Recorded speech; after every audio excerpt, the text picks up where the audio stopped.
Well, new developments today in the controversial voter purge efforts in Florida. The Advancement Project, which opposes the purge, says it is filing the most expansive lawsuit yet against the state of Florida.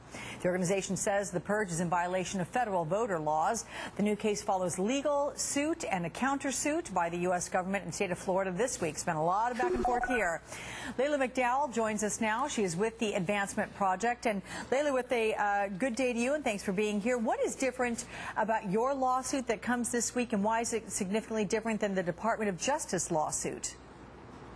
Well, thanks a lot for having me, Alex. What we have in Florida right now is this showdown over democracy. So on one side, you've got a law-breaking governor who is continuing to throw citizens off the rolls, mostly Hispanic, and deny them their right to vote. And the other side, you have the Department of Justice, organizations like ours. Our lawsuit is different in that it looks at two specific areas in this case. One is the discrimination, which 58% of the voters that are being targeted on these lists are Hispanic.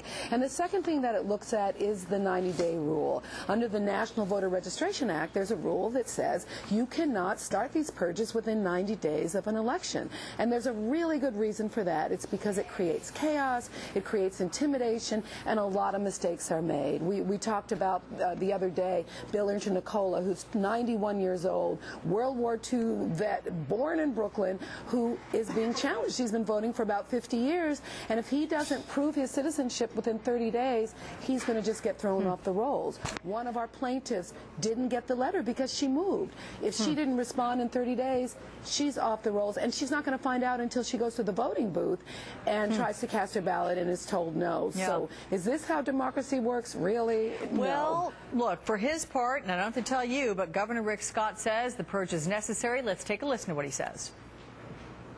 I've asked for the database, which we're entitled to from Homeland Security, to help us make sure that non-U.S. citizens are not on our voter rolls, and they haven't given it to us for nearly 9 months, and now Justice is saying we're doing something wrong. This is not a partisan issue. This is Republican, Democrat, Independent. This is protecting the rights of U.S. citizens and not diluting their vote by non-U.S. citizens.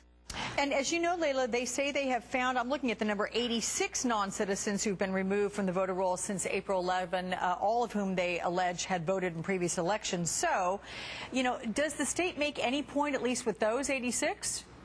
Well, I think that, first of all, those 86 are not confirmed that they voted. Sometimes you have people who, you know, accidentally may get registered through motor voter laws and things like that. But the point is there are very stiff penalties for voter impersonation fraud.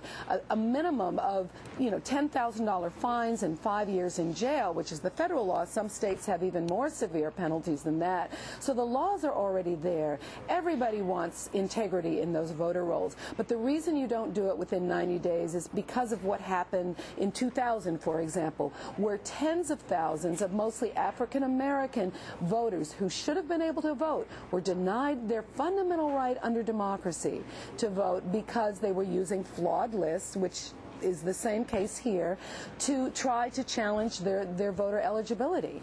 And in that case, it was people who allegedly had felony convictions. In this case, it's people allegedly who are non-citizens. But the vast majority of people on that list should be voting, and we're going to see tens of thousands of people who will be taken off the rolls. But the law is clear, Alex.